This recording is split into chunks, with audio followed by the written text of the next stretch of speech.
Coming up, my top 3 from this video. Let's see where I rank them.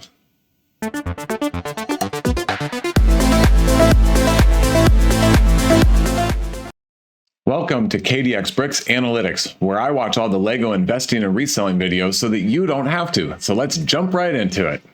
I watched 17 Lego investing and reselling videos on YouTube between October 16th and October 31st, 2022. And those 17 videos produced 85 unique Lego set mentions. First set, 40558, Clone Trooper Command Station. It's up here pictured. And during this 2-week time period, it got 5 mentions, and all 5 of them had an enthusiasm score of 3. So this set is definitely moving up rapidly in terms of popularity for investing and reselling. And it's because it is a Star Wars minifigure / battle pack. It's only $15 and it is a Lego exclusive. It's only on the shelves for, that's right, a year, and it was sold out a lot at the Lego stores. And since you had a limit of how many you could buy online, I forget if it was 3 or 5 or what it was, but either way, not many of these sets got sold, so there aren't many copies out there. Great investment opportunity. Even with the low price point, this set will jump up in value pretty rapidly. Next up is 75316, the Mandalorian Starfighter. 4 more mentions in the last 2 weeks, all enthusiasm scores of 3. 40539, Ahsoka Tano. The Brickheads, 1 more mention with an enthusiasm score of 3. Make sure you're following along on the table as we're looking at these, because I'm not going to point out every number from the table. But this set is really good. I'm not a huge Brickheads fan in general, even though they're great for investing and reselling. But this is one that I want, and that I want to have my own build of. The hair and headdress section, I was about to say piece, because that's what it is on the actual minifigure, but that whole section in this Brickhead set is really good. Next up is Attack on the Burrow, 75980. This set has been mentioned in almost every video that I've done in this line, so clearly it is a very popular set among the investors and resellers.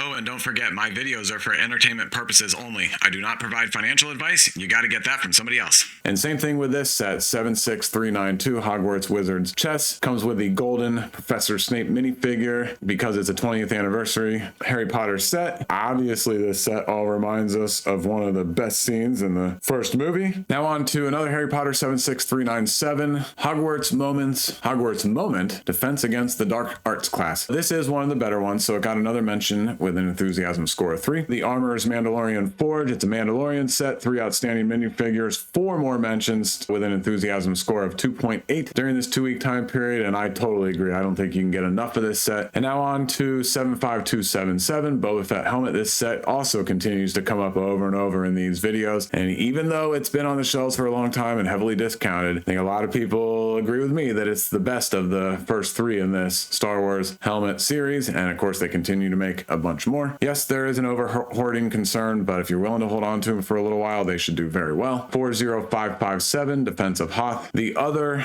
very scarce Star Wars minifigure pack, but the one that I agree that's not quite as popular as the Clone Trooper Command Station from an investing and reselling perspective, but still really good and will still do very well. 75311, the Imperial Armored Marauder. I love this set. I think it's a sleeper. Those 2 minifigures, Grief Karga and the Artillery Stormtrooper, are fantastic. Obviously the regular Stormtroopers are great, and it's just a great iconic memorable scene from the Mandalorian TV series, so I like this one. 2 more mentions with a 2.5. Also this set, 2 more mentions with a 2.5. This is an absolute winner in my book. Love this set. 75314, the Bad Batch Attack Shuttle. And now on to a Batman set, the one of 3 large Batman vehicle sets, and this one is great. 2 of the 3 minifigures are exclusive, so this is the 1989 Batwing to go along with the large Batmobile and the large Tumbler, and so I think this one is definitely a winner. 2 mentions, 2.5. Another Star Wars battle pack, and this one's really good too, 75280, so it got 6 mentions during this 2-week period. Only an enthusiasm score of 2, which is still very good. I think the hesitancy is just because it's been out a long time and very plentiful, and so it's going to take a while for it to become scarce in order for reselling to be lucrative. Another Star Wars set, 75283, the Armored Assault Tank. It's all about the minifigures on this set. They're excellent. The actual vehicle stinks in my book, but it got 4 more mentions. The Imperial Star Destroyer, 75252, 3 more mentions with an E-score of 2. It's really big, so if you're willing to go down that route with a set this expensive and this big, then go for it, but it's not one that I'm interested in. And I'm going to scroll the table down here on the left. Next up is our favorite Reindeer Battle Pack, 40499. $40 price point. Is very very good. Sounds like this set could stay longer on the shelves than originally thought. Investors will want to work on finding discounts and the right timing to make the most profit with the shortest hold time, but this set is outstanding. 75298 got one mention with an enthusiasm score of 2. Some of the microfighters do okay. This one is so-so for me. I like the minifigures. 75301, one mention. It's not particularly special. It's the latest and smaller Star Wars ships sets that Lego has put out in the last few years. There are a lot of X-Wings out there. Since it's X-Wing, it could do well, but at the same time, the market might be a little flooded with these. So for me, Imperial Shuttle, same thing. It's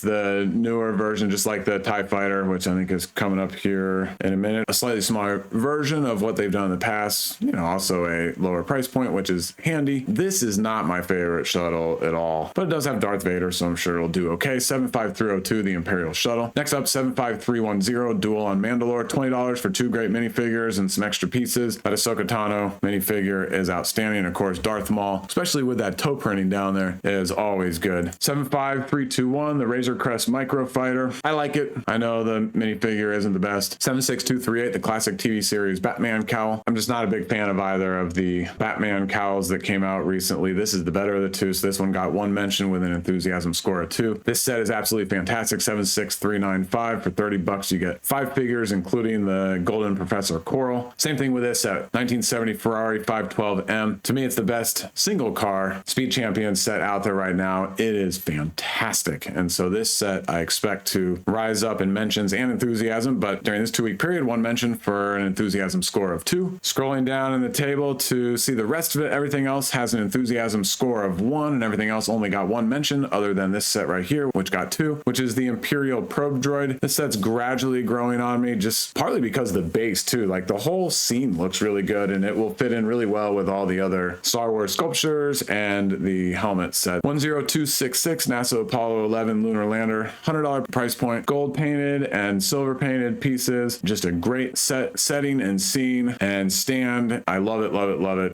It's NASA, so it will do fantastic in my opinion. 10497, the Galaxy Explorer. This set's great too. I know originally there was some hesitancy because it's a commemorative, so of course everybody thinks, hey, it's commemorative, so it's going to be collectible, therefore it's going to be worth money. So that is still a little bit of a question mark and how much it's hoarded. I've seen a couple more reviews on this set, and apparently the build experience is great, but clearly holds and maintains its classic space theme look. This one is definitely growing on me, and it's been on sale at Walmart, and I forget if this is a Walmart exclusive even. Let me look real quick. Yeah, it doesn't look like it is a Walmart exclusive, but it has been on sale at Walmart a fair amount. For me, there's a lot of potential here. I want to watch and see how long it's going to be on the shelf for, but it's a set that I am very, very interested in. 40548, the Spice Girls Tribute. At least it's a brickhead set with 5 brickheads in it, so a pretty good price point in terms of number of units that you need to sell. And 60313, the Space Ride Amusement Truck. I really like this set, and you know, the resellability is probably only okay, probably better than most city sets by far, being that it's an amusement park ride and it packs up onto a truck. It is similar to that Fairgrounds truck mixer or something set, I forget, but yeah, so I think there could be something here.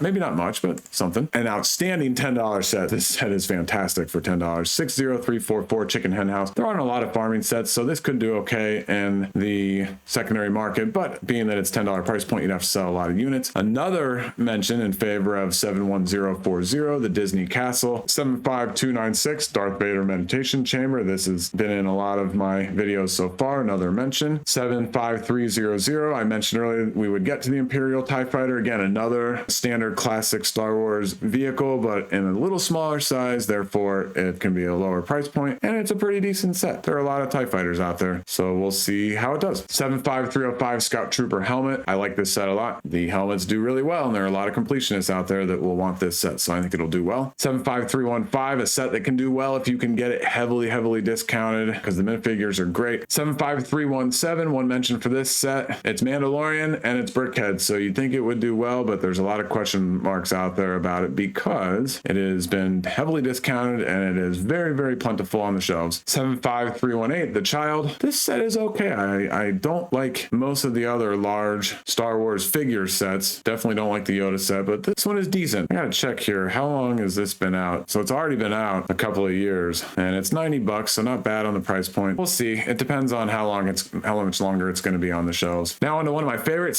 6406, the Hungarian Horntail Dragon. All three in this series are outstanding, but this one to me looks the best, mostly because you can stick Harry Potter out front, recreate the scene from the movie. And then lastly on this list is 76908, the Lamborghini Countach. Single pack speed champions, really good. Not quite as good as the Ferrari, but it should do very well in retirement. It's just still relatively new, so picking up steam from an investing and reselling perspective. All right, so that's the list, and as you guys are used to, I always like to share my top three at this particular moment from everything I talked about in the particular video. My number 3 is 75311, the Imperial Armored Marauder. Even though that vehicle is kind of bleh, it's really good detail, and the scene is awesome from the show and really memorable. And of course, those two minifigures, Grief Karga and the Artillery Trooper, are fantastic, and then the regular Stormtrooper. Again, this, I've said it before, this one continues to be a little bit of a sleeper for me, and so I'm a big fan of this set, and it's only $40. Second place right now is 76392, the Hogwarts chess set. And then my number 1 from this video, surprise 40558, the Clone Trooper command station. And as time is going on and people are realizing and seeing how difficult it is to get this set, the desirability is going way up. So that's a wrap on this video. I will see you in the next one.